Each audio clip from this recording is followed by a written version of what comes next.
Hey y'all, it's Jake with 47 Magazine. We are here in Washington Square Park on the hunt for influencers. Parents hate them, children want to be them. But what makes an influencer? What is their mission? What is their story? At what point do they influence? Well, we're gonna find some influencers today and answer those questions. This is Influencers in the Wild. I can't do an Australian accent. This is Influencers in the Wild. Let's go! Excuse me, sir. Excuse me, sir.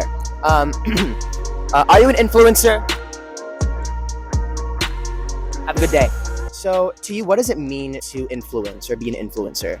Well, I'm not an influencer in the sense where I'm really trying to like promote products or anything, but my style of influencery videography is I do like more Humans of New York style things. So like coming to this kind of park and you're seeing all the different like subcultures that gather here. Like there's people dressed like Lolita over there, there's drummers over there. So it's more so just showing like the intersections of culture and influencing in the sense of like this is what it's like to be in New York City and you can see it through my lens, but I'm not really trying to like push any products onto you. That's beautiful. That kind of leads to my second question. What do you think is the biggest like misconception about being an influencer, or like that type of like content creation? Because I feel like there's a stigma around it. I think there definitely is. I mean, if you've ever like been in a room of people who consider themselves influencers, I think it can be a little off-putting to see some people like with their cameras just like looking at themselves. And I think that ideology or seeing that kind of thing out in public so often definitely would cast a more negative light, just because out of context it looks like these people are very, self-centered or whatever. But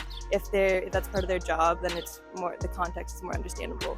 I totally understand. Yeah, thank you. What type of content do you create, and like what type of things do you show to the world? To be completely frank, I am very candidly and vulnerably like myself on the internet. I post a lot of poetry. Comedy stuff that I do is a lot of like outrageous oversharing, which I feel like is pretty regular for TikTok. I do dancing videos and sometimes I'll throw in tarot stuff, which is what I'm doing at my stand here. That's about it. I just have like fun with it, and apparently other people vibe with it. And I know that you mentioned that like you overshare on the internet, which we all do, first of all, like whether it's like a private story or like on close friends or just straight out there for anyone to see. We've heard growing up, oh, don't share too much on the internet, like don't share a lot of this stuff like on your social media. Do you feel like there still is that stigma and judgment to be vulnerable on the internet to an audience? I think that vulnerability and like quote unquote oversharing on the internet can look a lot different for a lot of different people, I mean, I think like personally with my poetry, the reason that I'm so vulnerable is because people feel seen. When my videos get like more likes or stuff like that, and I'm getting comments of like, thank you for saying the words that like I couldn't articulate, I'm like, that's fucking cool.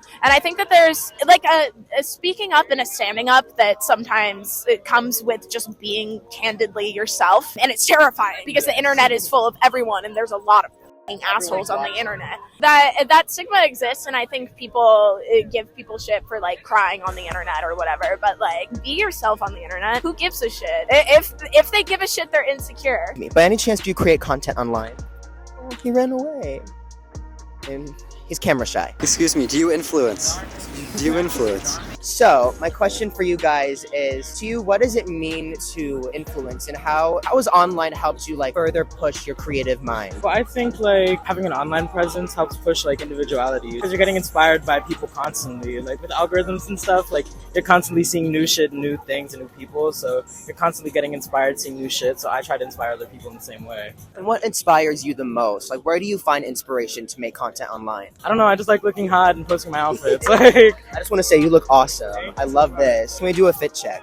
Fit check. This is from Kmart. This stole from H&M. My sister's belt. And these are my friend's boots. I love it so much. Let's get into this jewelry first of all. Oh shit, yeah, we got this in St. Mark's a few years ago. This is from my friend, put it on a chain, and this is like a Naruto bullet necklace, which doesn't make any sense, but like I got it at this Chinese shop in Chinatown.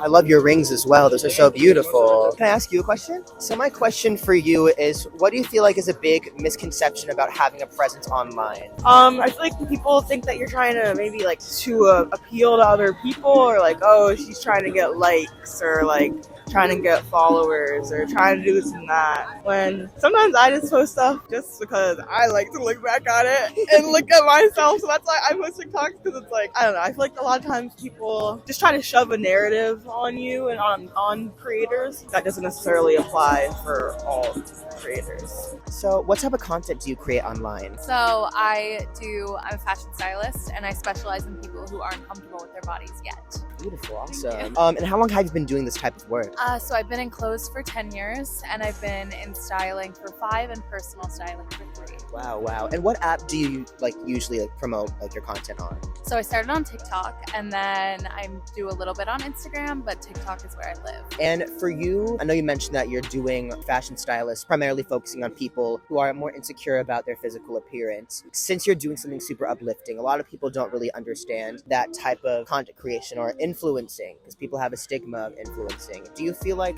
there is this misconception about creating content online? I think with every job, there's going to be great people and there's going to be not so great people, but it's all up to you. You choose who you follow and who you want to support and give a platform to. And if you're giving a platform to somebody that might not deserve it as much, then stop giving them the platform, But yeah, I definitely think that there's a lot of space for like negativity and the way people perceive influencing.